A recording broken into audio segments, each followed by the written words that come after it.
Wel, diolch yn fawr iawn, Eric, a pawb am y croeso.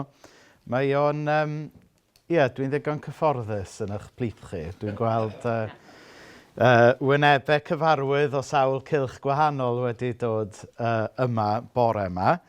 Oedd yn hyfryd gweld Trefor yn croesawu ni. Trefor arfer bod yn weinidog ar fy rhieni yng Nghyfraith yn Llanfarog. Yna i ddim dechrau enwi pawb, ond dwi'n adnabod rhan fwy ohonoch chi o rhyw gylch neu gilydd. Cenedlaetholdeb Gristnogol.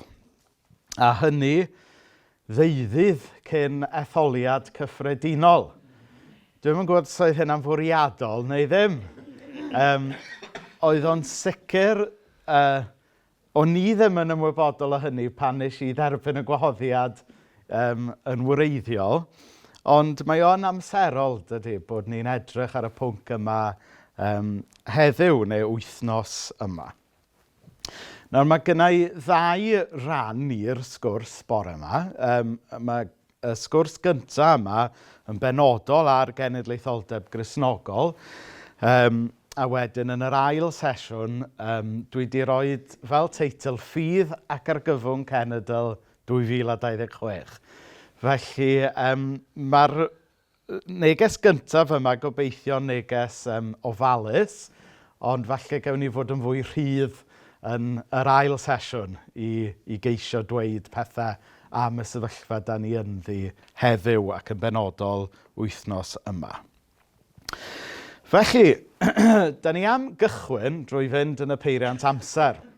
20 mlynedd yn ôl, 2006, a'r brynhawn braf ar faes yr Eisteddfod yn Abertawe.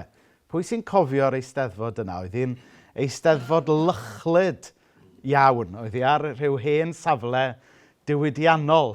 A oedd pawb yn cwyno am y llwch. Ac o'n i draw ym Mhabell Prifysgol Bangor, oherwydd yr haf yna, mi o'n i ar fin cychwyn y gwaith ymchwil yn astudio cenedlaetholdeb ar Tudur Jones. A fel mae'r prifysgolion yma'n gwneud, oedden nhw'n cynnal derbyniad caws a gwin, wrth gwrs, i groesawu y myfyrwyr ymchwil newydd. Ac fel oedd hi'n nodweddiadol yn y derbyniadau yma, mi oedd y gwin coch yn llifo yn rhwydd. A does dim angen enwi'r cwmni, ond mi oeddech chi yn ymwybodol, mae'n siŵr, pwy oedd llywydd Prifysgol Bangor ar y pryd. Un na wna i ei enwi, ond un a wnaeth gyfraniad cenedlaethol o bwys.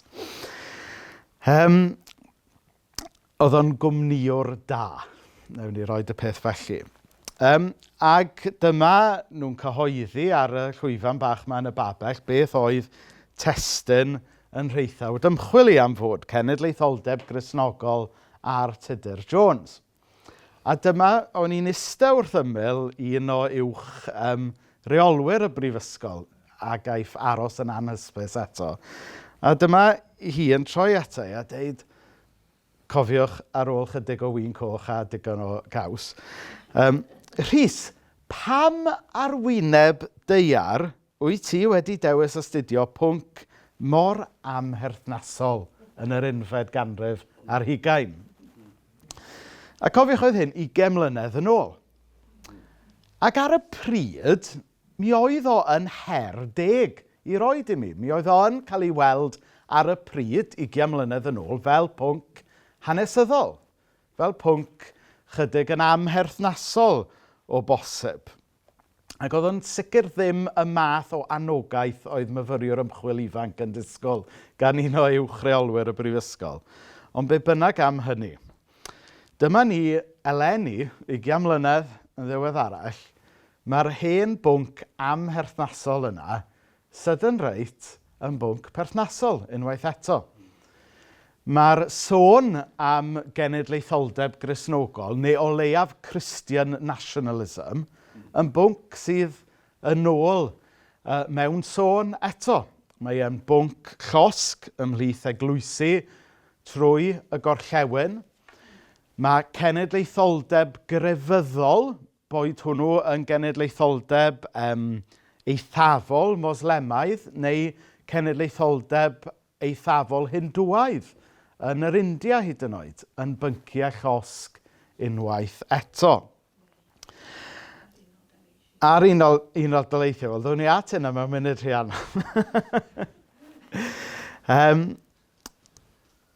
O safbwynt Cristnogol, dyn ni Gristnogion, dyn ni roed wedi anhofio amdano fo, na dan. Mae wastad wedi bod yng nghefn yn meddyliau ni.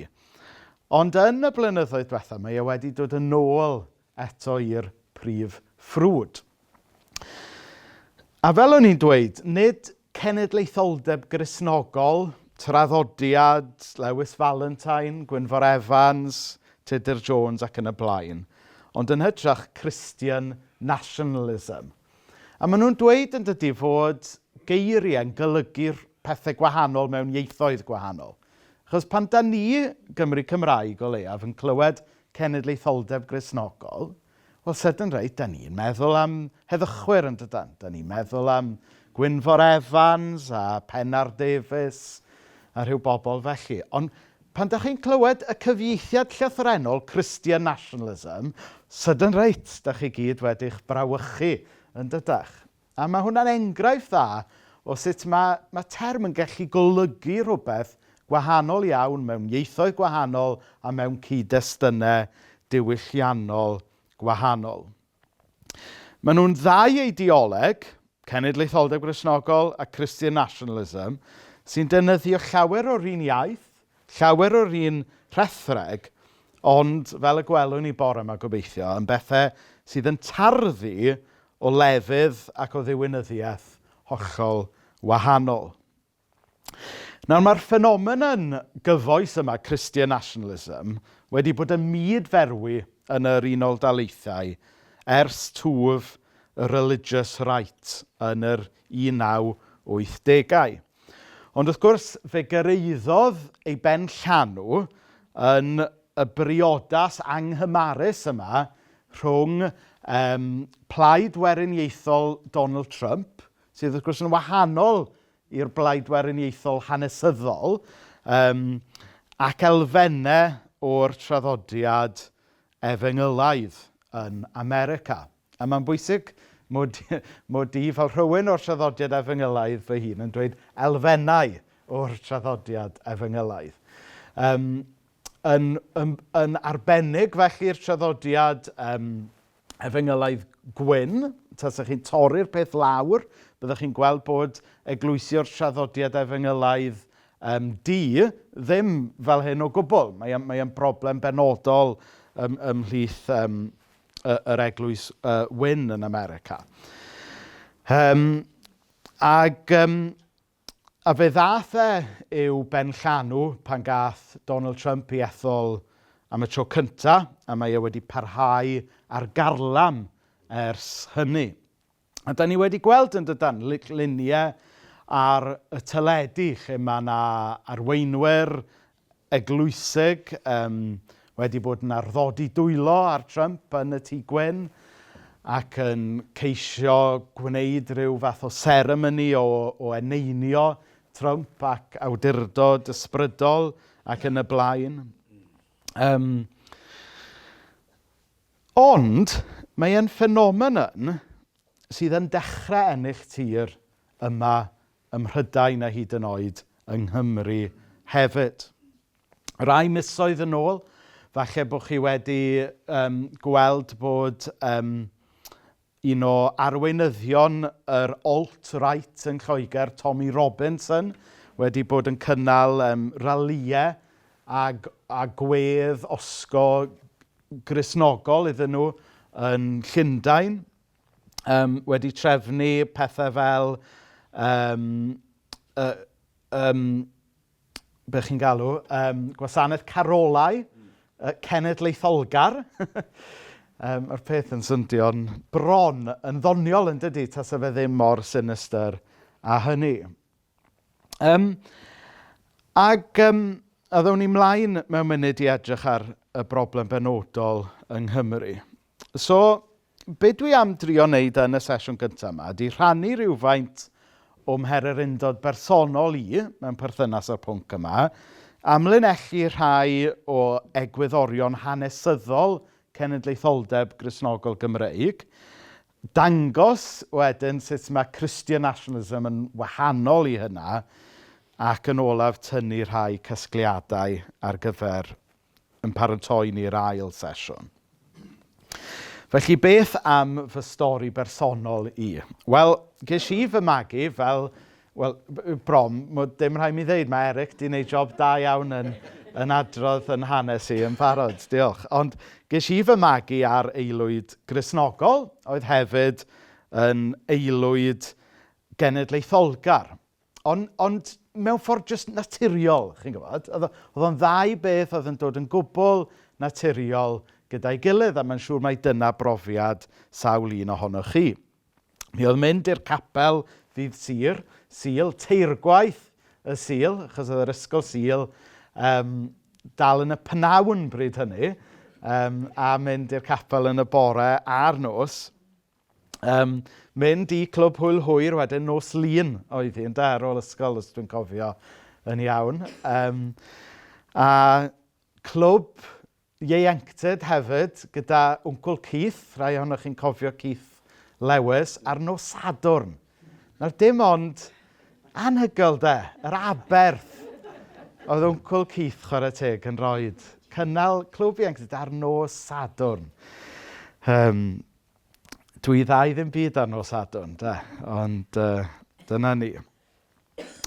Oedd hynna i gyd yn rhan naturiol o'm mhlentyndod i, a ddim gymaint â hynny yn ôl, dwi ddim mor hen â hynny.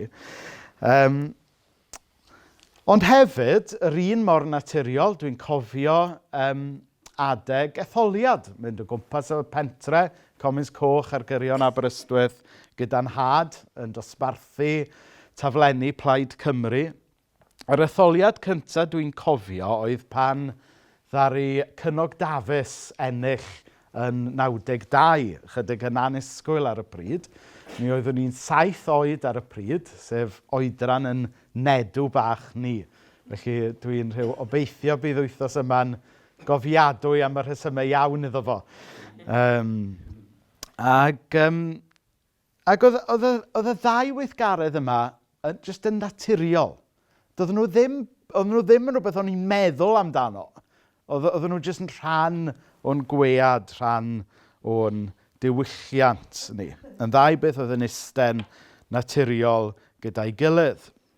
Wedyn pan o'n i rhywfaint yn hŷn, yn fy arddegau, nath y taflenni Plaid Cymru droi yn blacardiau Cymdeithas yr Iaith.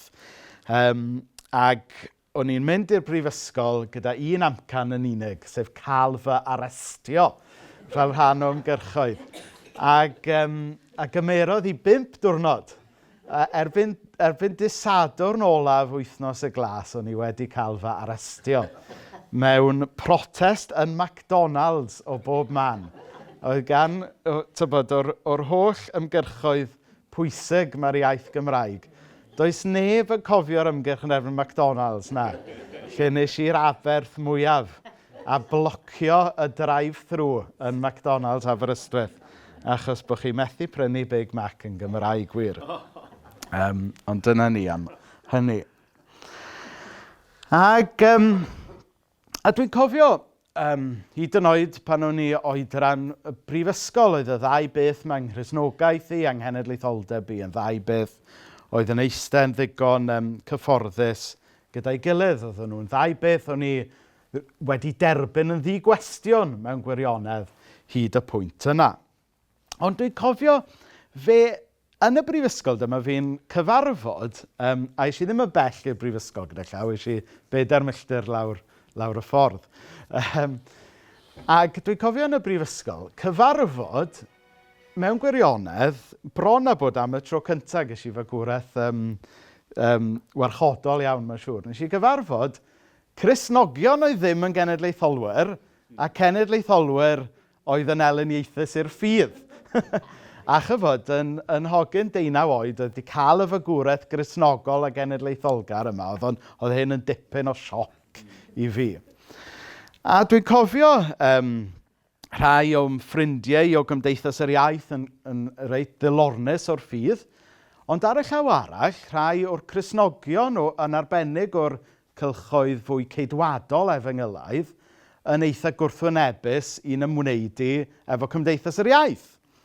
A dwi'n cofio'r tensiwn yma yn cael ei ddiriaethu un tro pan oedd yna gyfarfod o gell Cymdeithas yr Iaith a'r Undeb Gristnogol ar yr un noson. Ac yn sydyn reit oedd rhaid i fi ddewis yn doedd.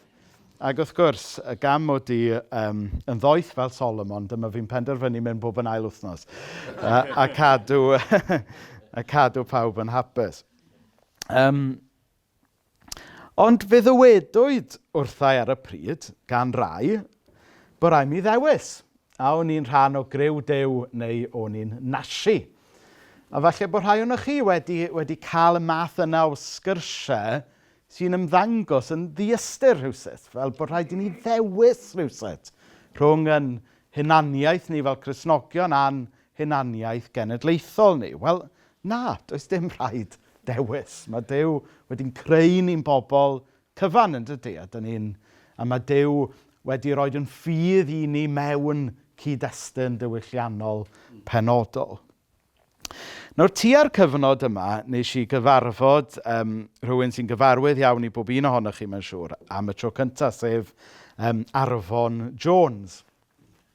Ac i ddeud y gwir, yn sydyn iawn, ddes i'n drwm dan ddylanwad Arfon. Ac Arfon nath yn annog i am y tro cyntaf i ddechrau darllen gwaith Dr. Tudur Jones.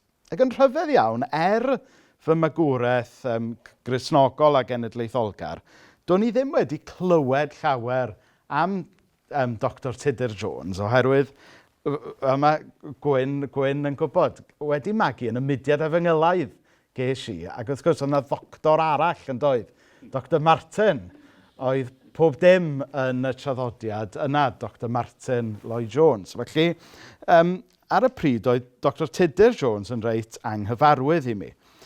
Ond wedyn dyma fi'n dechrau darllen rhai o'i lyfrau fo yn y brifysgol, Ffydd ac Argyfwng Cenedl, a wedyn darganfod rhai o'i ysgrifau fwy gwleidyddol a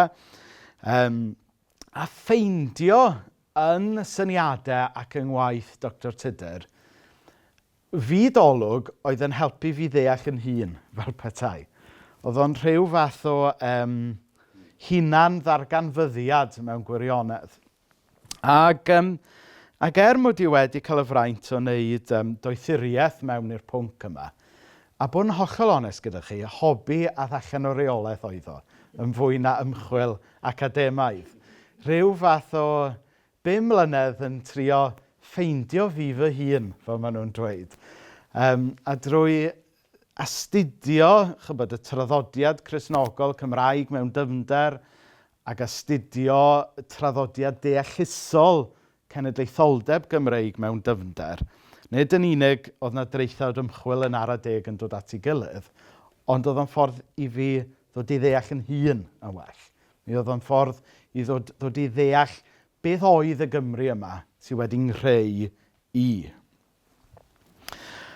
Oherwydd, y reswm dwi wedi cychwyn efo'r fy stori bersonol i yw, oherwydd nid yn stori bersonol i ydy o na. Dyma stori Cymru. Mae'n siŵr bod yr hyn dwi newydd rannu rwan, bod yna elfennau o fy stori yn gyffredin i chi hefyd. Dyma ein stori ni.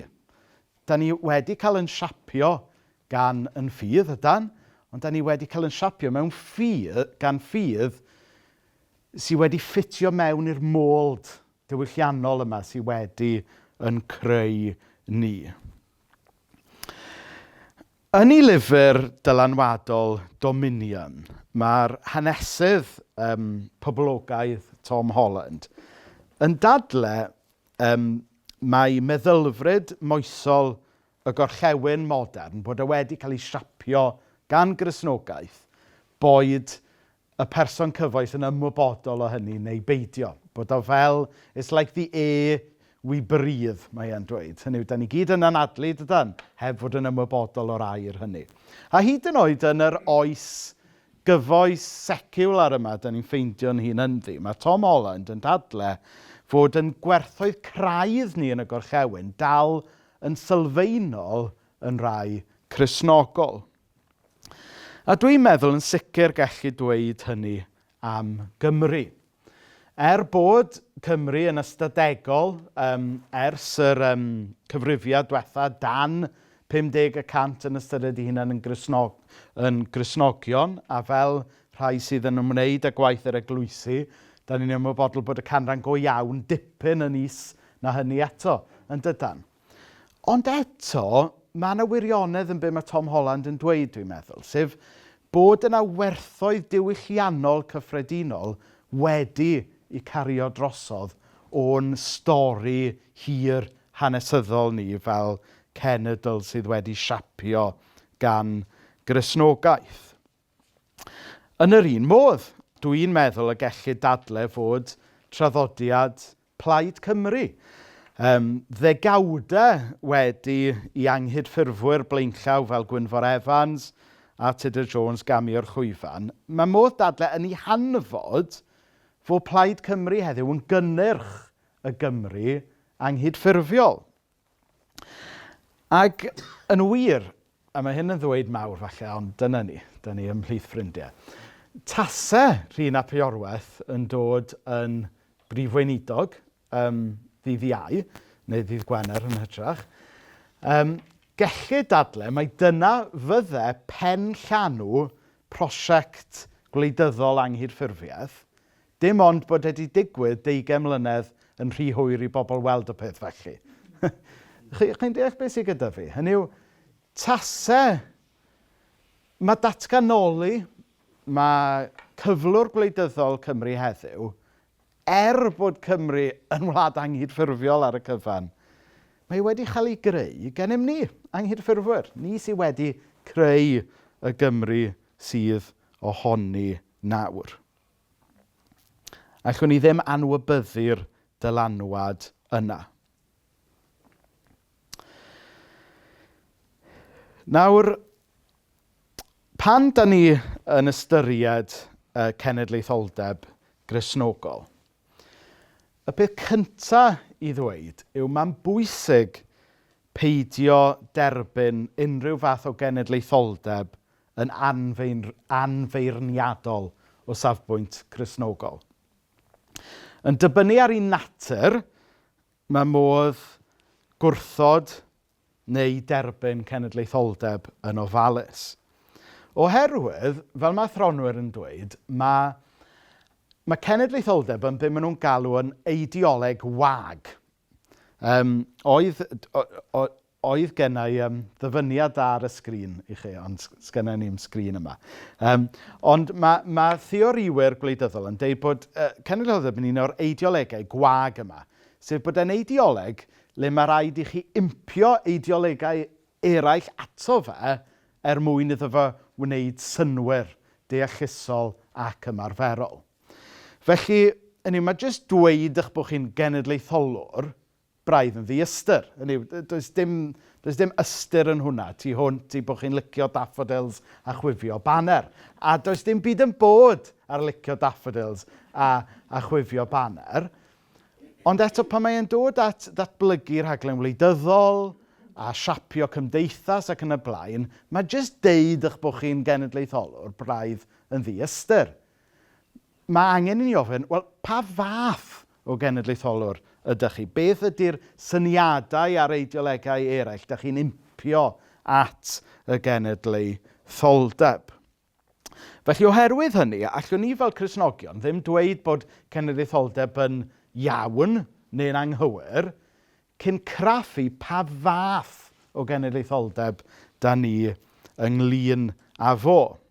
Oherwydd, mae cenedlaetholdeb sy'n jyst yn ddiben ynddo fe ei hun yn gallu llithro i gyfeiriad eideolegau eraill, yn arbennig i gyfeiriad ffasgiaeth a hiliaeth. Oherwydd, os da chi'n cymryd cenedlaetholdeb fel diben ac amcan ynddo fe ei hun, Ag ystyried bod eich cenedl chi, eich pobl chi, eich hil chi, rhywsut yn neilltuol ac yn arbennig ac yn uwch. Yna, yn sydyn reit, mae modd cyfiawnhau unrhyw beth wedyn, yn does? Ac yn hanesyddol, dyna beth oedd pobl fel Ar Tudur Jones, dyna sut oedden nhw'n esbonio Natsiaeth o safbwynt diwinyddol, sef bod y genedl a'r ethni wedi dod yn eilyn. Ac unwaith oeddech chi'n gwneud hynny, mi oedd pethau hyll yn gallu digwydd wedyn. Ond, mae'n hawdd iawn yn dydy pwyntio at genedlaetholdebau pobl eraill fel rhywbeth drwg a meddwl, mae'n genedlaetholdeb i'n genedlaetholdeb bach da a dyrchafol. Ond gwae ni rhaid gwneud hynny. Achos unwaith da ni wedi gwneud hynny, sydyn reit, da ni'n gallu gwneud eilyn o'n math ni o genedlaetholdeb yn dydan. Mae rhaid ni fod yn hunan feirniadol hefyd o genedlaetholdeb.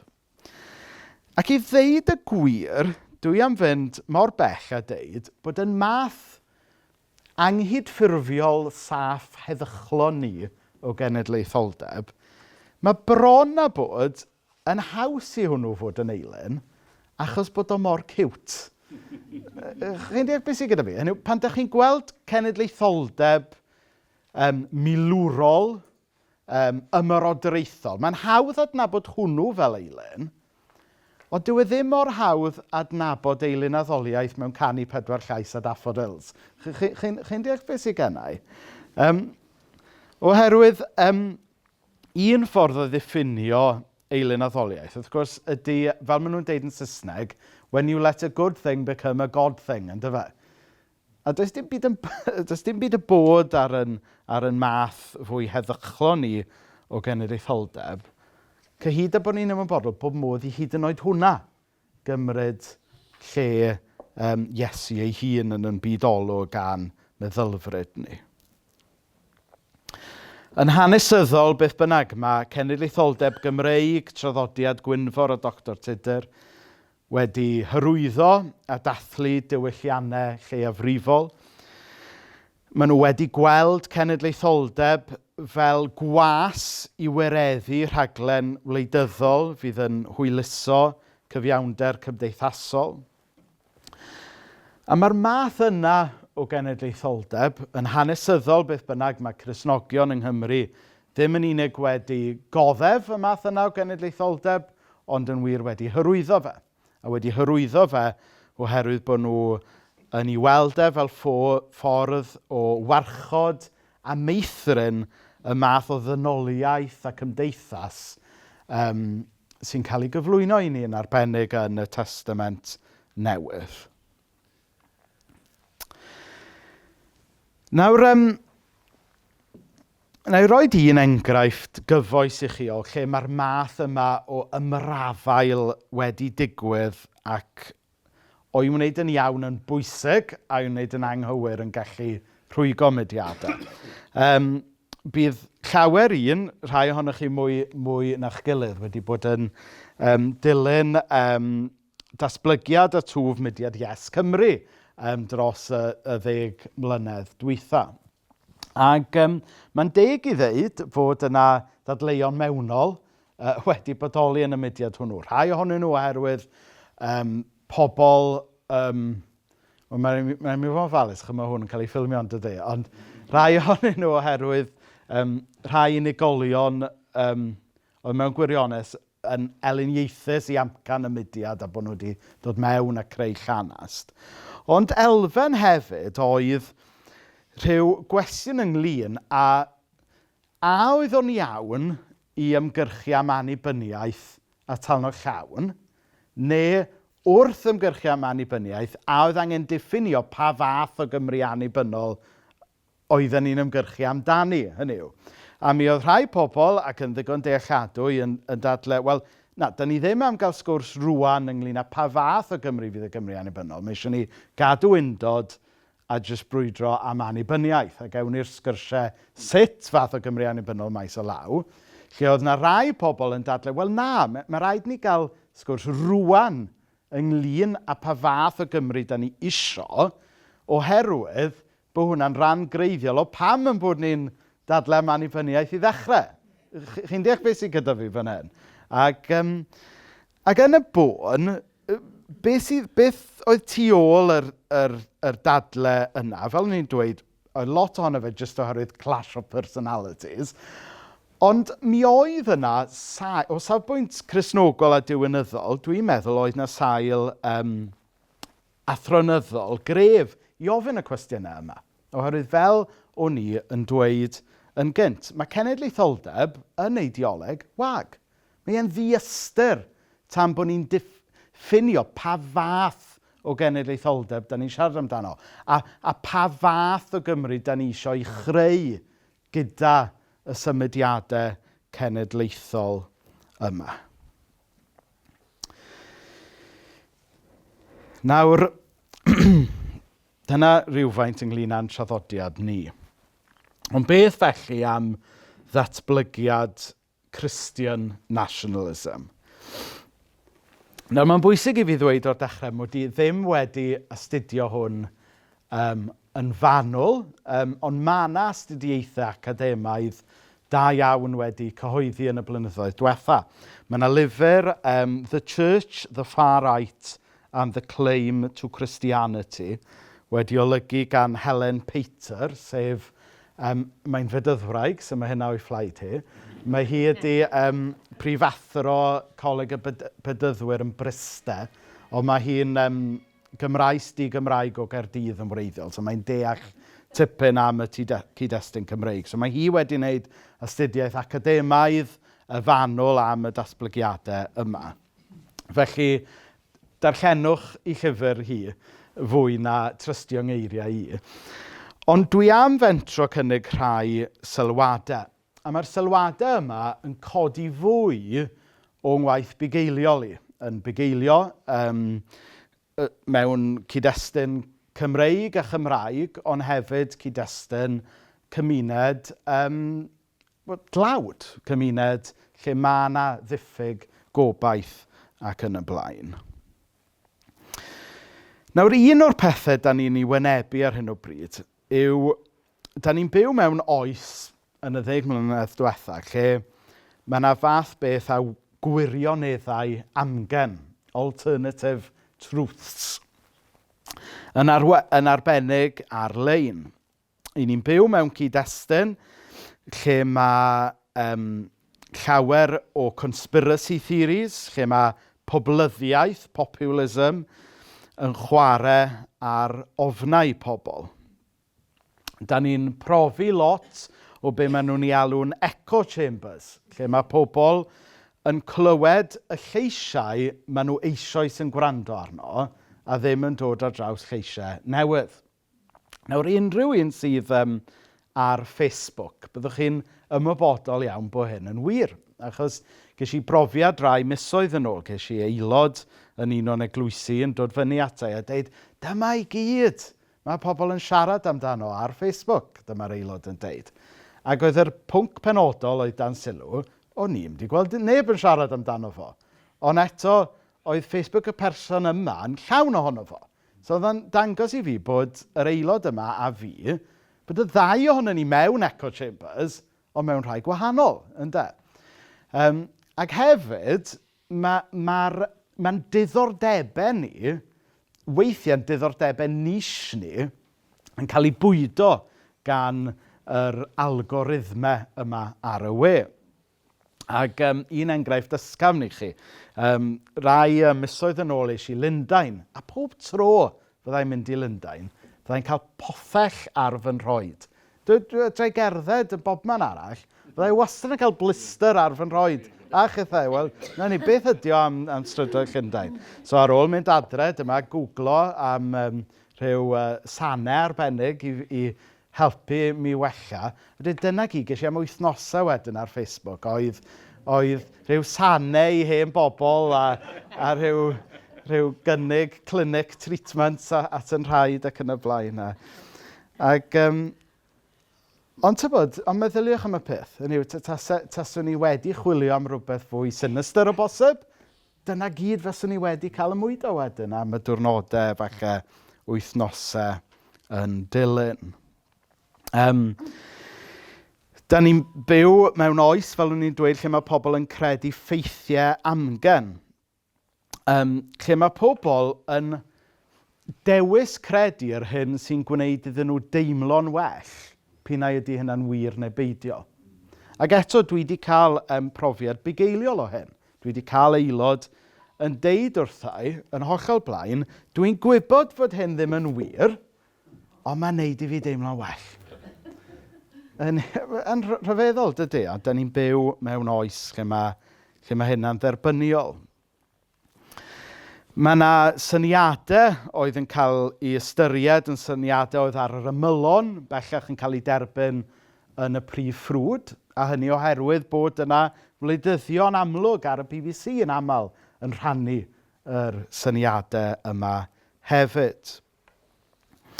Mae'r ffenomenon yma yn effeithio pobl o bob cefndir, pob dosbarth cymdeithasol a pob tueddfryd wleidyddol.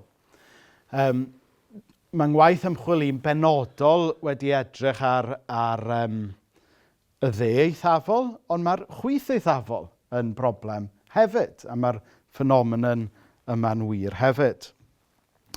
Mae yr un mor hawdd bellach i'r baby boomers cael ei radicaleiddio ac ydy i'r person ifanc di-waith.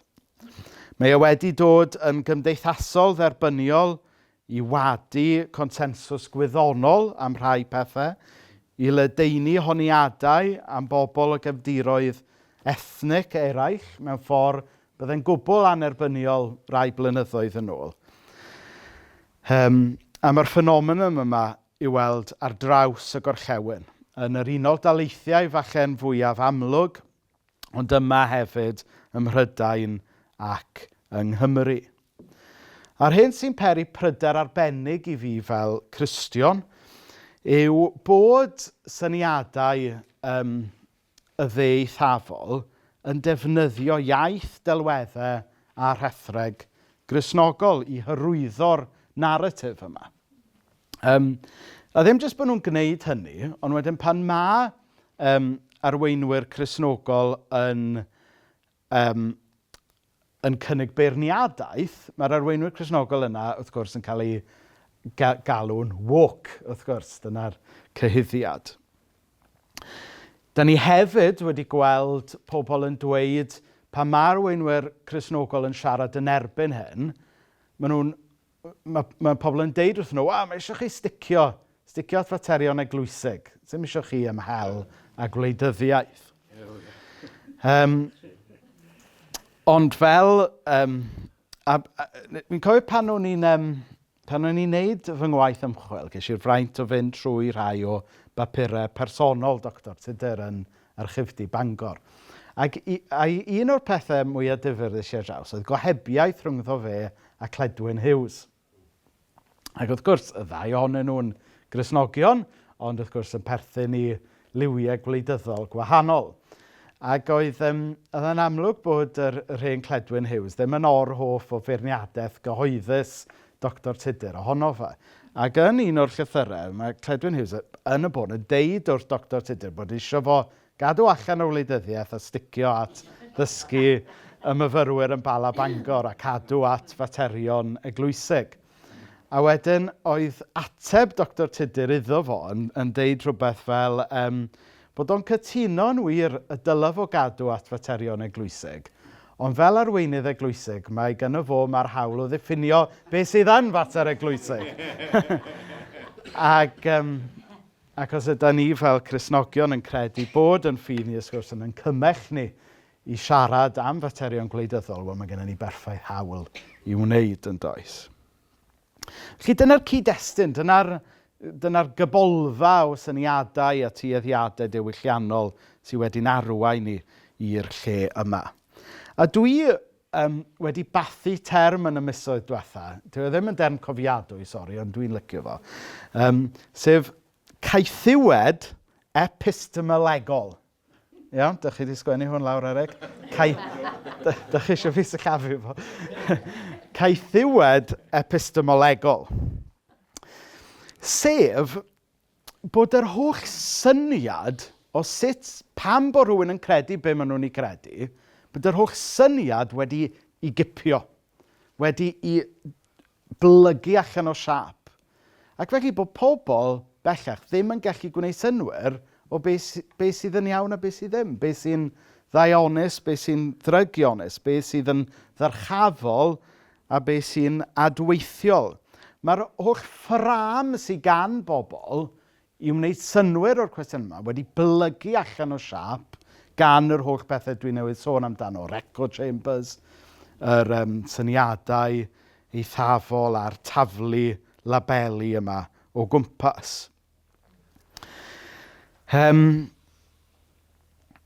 Yr hyn sy'n neud e'n beryglus yw ddim jyst bod yn arwain pobl i gredu pethau anghywir, ond bod yr holl fframwaith sydd gan bobl i wneud synwyr o beth sy'n anghywir wedi mynd trwy'r ffenest. Mae gallu pobl i farnu, gwestiynu, i bwyso mesur yn ofalus wedi blygu allan o siap. Ac felly, fel Cristnogion, da ni mewn lle heriol yn dydan. Da ni ddim jyst mewn brwydr dros wirioneddau, ond da ni mewn brwydr dros yr holl gysyniad o wirionedd yn gyffredinol, bod yna'r fath beth i gael. A dwi'n meddwl bod sawl peth wedi arwain pobl i syrthio mewn i gaethiwed epistemolegol. I lawer, mae e wedi digwydd oherwydd bod newid diwylliannol wedi digwydd yn gynt na gallu pobl i newid yn wyneb hynna. Hynny yw bod na shiftiau diwylliannol wedi digwydd yn gyflym iawn a bod pobl yn teimlo fel bod nhw wedi gadael ar ôl. So mae hwnna'n un ffactor. Yr ail ffactor, a ffactor arbennig i ni fel Cristnogion, ydy machlud Christendom, sef y shifft yma o fod yn wareiddiad Gristnogol i fod yn wareiddiad seciwlar ac aml ffydd. A bod hyn wedi dod fel sioc i lawer o Gristnogion. A bod hynna'n arwain rhai Cristnogion i feddwl bod ni yn cael yn erlyd nawr oherwydd yn ffydd. A pan fyddai, does dim lot o bethau mynd ar fy nerfau i mwy na Cristnogion yn y wlad hyn yn deud bod nhw'n cael ei erlyd. Achos mae'n dwy'n anfri ar Gristnogion mewn rhannau eraill o'r byd sydd go iawn yn wynebu erledigaeth. Hynny yw, does dim gwir erledigaeth yn digwydd yn y wlad hyn. Be sydd wedi digwydd yw bod Cristnogion wedi colli lle o fraint mewn cymdeithas a maen nhw'n dehongli hynna fel erledigaeth. Ond mae hynna'n chwarae mewn i'r syniad bod pobl yn teimlo fel bod nhw ar goll.